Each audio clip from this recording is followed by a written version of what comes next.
अब हम देखेंगे कि application of biotechnology in industry यानी कि जैव तकनीकी का उद्योगों में अनुप्रयोग। आधुनिक युग में जब बायोटेक्नोलॉजी के अनुप्रयोग या एप्लीकेशंस मानव जीवन के लिए बहुत ही महत्वपूर्ण एवं लाभप्रद सिद्ध हुए, तो इस विषय पर वैज्ञानिकों द्वारा किए जा रहे कार्यों की प्राथमिकता दी जा रही है। जो ये विषय है, इस पर किए गए शोध कार्यों के आधार पर भुखमरी की समस्या को हल किया जा सकता है और जीवन में उत्तम जीवन बनाया जा सकता है। जेनेटिक इंजीनियरिंग पर किए गए कार्यों का वर्णन हम निम्न प्रकार देखते हैं। पहला कार्य नंबर 1, भोज्य पदार्थों प्रक्रम उद्योग यानी कि food processing industry. Food processing industry, इसमें क्या आ रहा है कि जो जेनेटिक रिकॉम्बिनेंट या आनुवंशिक पुनः संयोजन का उपयोग है, वह भोज्य पदार्थ प्रक्रम उद्योग में निम्न प्रकार से किया जा सकता है। कैसे कैसे किया जा सकता है? पॉइंट 1, इसके द्वारा ऐसे माइक्रो ऑर्गेनिज्म को तैयार किया जा सकता है जो न खाने योग्य जैव भार यानी कि बायोमास को प्रोटीन युक्त भोजन में परिवर्तित कर सके, जिसे मनुष्य भोजन के रूप में प्रयोग कर सकता है। सेकंड, ऐसे माइक्रो ऑर्गेनिज्म को उत्पन्न किया जा सकता है जो भोज्य पदार्थों से क्रिया करके इच्छानुसार पदार्थों को बना सकते हैं। थर्ड, इस प्रकार के माइक्रो ऑर्गेनिज्म को तैयार करके पदार्थों का निम्नीकरण या डिग्रेडेशंस कराया जा सकता है, जिसके फलस्वरूप कार्बनिक पदार्थ तैयार किए जा सकते हैं और जो जानवरों का भोजन होते हैं। फोर्थ है, इस प्रकार के माइक्रो ऑर्गेनिज्म को उत्पन्न किया जा सकता है जिन्हें भोज्य पदार्थों में मिला देने से वे ऐसे पदार्थों का संश्लेषण करते हैं जिससे भोज्य पदार्थ संरक्षित रहते हैं। तो जो फूड प्रोसेसिंग इंडस्ट्री है, इनमें जो जेनेटिक रिकॉम्बिनेशंस या जेनेटिक इंजीनियरिंग है, इसमें भोज्य पदार्थों का प्रक्रम उद्योग में किस प्रकार से किया जाता है, तो 4 पॉइंट के आधार पर किए जा सकते हैं। क्या क्या है वो 4 पॉइंट? कि ऐसे माइक्रो ऑर्गेनिज्म तैयार कर सकते हैं हम जो न खाने योग्य जो बायोमास है, इनको प्रोटीन युक्त भोजन में परिवर्तित कर सके, जिसे मनुष्य भोजन के रूप में यूज कर सके। सेकंड था, जो ऐसे माइक्रो ऑर्गेनिज्म को उपयोग कर सकते हैं या उत्पन्न कर सकते हैं जो भोज्य पदार्थों से क्रिया करके इच्छानुसार पदार्थों को बना सकता है। थर्ड पॉइंट था, ऐसे माइक्रो ऑर्गेनिज्म को तैयार कर पदार्थों का डिग्रेडेशंस किया जा सकता है, जिसके फलस्वरूप कार्बनिक पदार्थ तैयार हो सके जो जानवरों का भोजन बन सके। फोर्थ था, ऐसे माइक्रो ऑर्गेनिज्म उत्पन्न किया जा सकता है जिन्हें भोज्य पदार्थों में मिला देने से वे ऐसे पदार्थों का संश्लेषण करते हैं जिससे भोज्य पदार्थ संरक्षित रहते हैं। ये थी भोज्य पदार्थ यानी फूड प्रोसेसिंग इंडस्ट्री। सेकंड है फर्मेंटेशन टेक्नोलॉजी। फर्मेंटेशन टेक्नोलॉजी में क्या आ रहा है कि जो फर्मेंटेशन इंडस्ट्री है, इसमें निर्मित जो विभिन्न प्रकार के पदार्थ है, जैसे कि अल्कोहल हो गया, ऑर्गेनिक अम्ल हो गया या शराब इत्यादि का निर्माण जो माइक्रो ऑर्गेनिज्म है, इनकी प्रक्रियाओं के द्वारा ही होता है। यानी कि इन प्रक्रियाओं के फलस्वरूप ही अल्कोहल, ऑर्गेनिक एसिड्स या शराब इनका निर्माण होता है। जो आधुनिक युग है, इनमें जिन हाइब्रिडाइजेशन टेक्निक द्वारा माइक्रो ऑर्गेनिज्म में ऐसे गुण उत्पन्न किए जा सकते हैं जिनसे वे इच्छानुसार भोज्य पदार्थों का निर्माण कर सकते हैं। एग्जाम्पल हो गया ईस्ट। ईस्ट से प्लाज्मिड जीन्स को प्रविष्ट करके एमाइलेज उत्पादन को बढ़ाया जा सकता है। इस प्रकार से निर्मित जो हाइब्रिड डीएनए है, इनके द्वारा एमाइलेज संश्लेषण को नियमित करके बियर निर्माण में वृद्धि की जा सकती है। जेनेटिक इंजीनियरिंग के द्वारा आर्थिक महत्व के किसी जीव की उत्पादन क्षमता को बढ़ाया जा सकता है। ये फर्मेंटेशन टेक्नोलॉजी के अंतर्गत आ गया।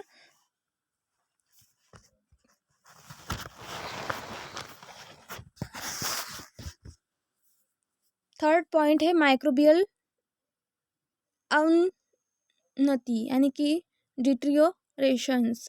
तो इसमें विभिन्न प्रकार के जो कीट है और खरपतवार है, ये जो फसलों को हानि पहुंचाते हैं या इन्हें नष्ट करने के लिए विभिन्न प्रकार के इंसेक्टिसाइड्स तथा जो हर्बिसिसाइड्स है, इनका प्रयोग किया जाता है।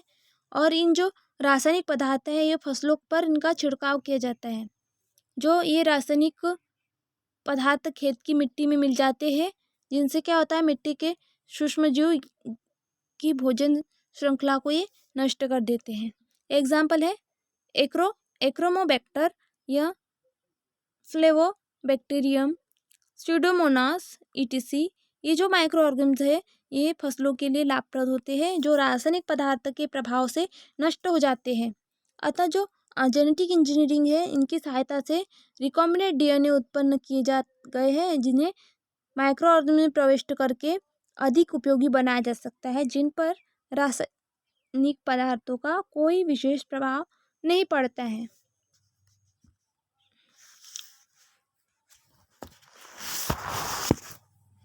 अब फोर्थ है खनिज निच्छालन एवं पुनः प्राप्ति यानी कि मिनरल्स लीचिंग्स एंड रिकवरी।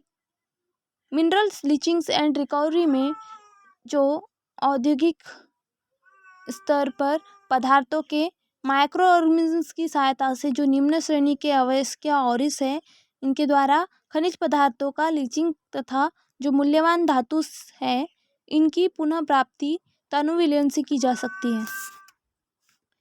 इस प्रकार के जो माइक्रो ऑर्गेनिज्म हैं इनमें जेनेटिक इंजीनियरिंग के द्वारा उन्हें अधिक लाभप्रद एवं अधिक प्रभावशाली बनाया जा रहा है। फिफ्थ पॉइंट है हमारा वो है अपशिष्ट पदार्थों का जैविक रूपांतरण यानी कि microbial conversions of waste products. इस पर अगर हम बात करें तो जो आधुनिक वैज्ञानिक है इनका मत है कि जो माइक्रो ऑर्गेनिज्म है की सहायता से ऊर्जा उत्पन्न की जा सकती है। विभिन्न प्रकार के माइक्रो ऑर्गेनिज्म जैसे क्लोरेरा, सेंडेस्मस, हेलोबैक्टीरियम तथा डोनेलिला ईटीसी विभिन्न प्रकार के हाइड्रोकार्बन्स उत्पन्न कर सकते हैं और जो सौर ऊर्जा को परिवर्तित करके अपशिष्ट पदार्थों से बायोगैस उत्पन्न करने में सहायक होते हैं। इस प्रकार के जो माइक्रो ऑर्गेनिज्म है वो जेनेटिक इंजीनियरिंग के द्वारा इनकी क्षमता में वृद्धि की जा सकती है। डिफरेंट टाइप्स के जो जीन्स है जीन्स को बैक्टीरिया में एक पूर्वजनकीय या क्लोन किया जाता है या क्लोन किया जा सकता है जिन्हें अनेक उद्योगों में जीन्स उत्पादकों के संश्लेषण के लिए प्रयोग में लिया जा सकता है। एग्जाम्पल के लिए अगर बात करें तो एंजाइम्स इस विधि द्वारा संश्लेषित किया जा सकते हैं जो जीवधारियों के स्वास्थ्य के लिए अधिक लाभप्रद सिद्ध हुए हैं। इस टेक्निक के द्वारा विभिन्न प्रकार के पौष्टिक जीवन में बायोरिएक्टर्स का समावेश किया जा सकता है। इसके अतिरिक्त क्लोन जीन्स धारण करने वाले माइक्रो ऑर्गेनिज्म को विभिन्न प्रकार के रासायनिक पदार्थों जैसे कि एंटीबायोटिक्स, एंजाइम्स एवं अन्य कार्बनिक पदार्थों में संश्लेषण में उपयोग में लाया जा सकता है। बायोटेक्नोलॉजी के द्वारा विभिन्न प्रकार के महत्वपूर्ण एंजाइम्स का उत्पादन किया जा सकता है। इस मेथड में एक ही प्रकार के एंजाइम्स को अनेक प्रकार से अनेक बार में काम में लाया जा सकता है जिससे विभिन्न प्रकार के औद्योगिक उत्पादों के में कम खर्च होता है। 6th वाला है एंजाइम्स टेक्नोलॉजी। एंजाइम टेक्नोलॉजी की बात कर रहे हैं हम तो एंजाइम उत्पादन में जो जेनेटिक इंजीनियरिंग है यह जेनेटिक इंजीनियरिंग के द्वारा सोमेटिक सेल फ्यूजन तथा क्लोनिंग माइक्रो ऑर्गेनिज्म का कल्चर आसानी से किया जा सकता है। कभी कभी जो कुछ माइक्रो ऑर्गेनिज्म है जो विशिष्ट प्रकार के एंजाइम्स उत्पन्न कर सकते हैं यानी जो रोग कारक भी हो सकते हैं और इसी कमी को दूर करने के लिए जेनेटिक इंजीनियरिंग की सहायता से इन माइक्रो ऑर्गेनिज्म में इस प्रकार के जीन्स को प्रवेश किया जा सकता है जिससे वे हानिकारक न रहे और एंजाइम उत्पादन कर सके। तो ये जो हमने एप्लीकेशन देखे किस अंतर्गत आते हैं, ये एप्लीकेशंस है इंडस्ट्रियल यानी कि उद्योगों के अंतर्गत आएंगे। तो उद्योगों के अंतर्गत हमने कौन से पॉइंट देखे हैं तो एप्लीकेशंस ऑफ बायोटेक्नोलॉजी इंडस्ट्रीज। तो इसमें फर्स्ट पॉइंट देखा हमने food processing industry, second point देखा फर्मेंटेशन टेक्नोलॉजी, थर्ड पॉइंट देखा माइक्रोबियल डिटरेशंस, फोर्थ पॉइंट देखा minerals leachings and recovery, fifth point देखा microbial conservations of water waste products, microbial conservation of waste products. 6 point देखे हमने enzymes technology. तो ये हो गया हमारा applications of biotechnology in industry, यानी कि जैव तकनीकी का उद्योगों में अनुप्रयोग। थैंक्स।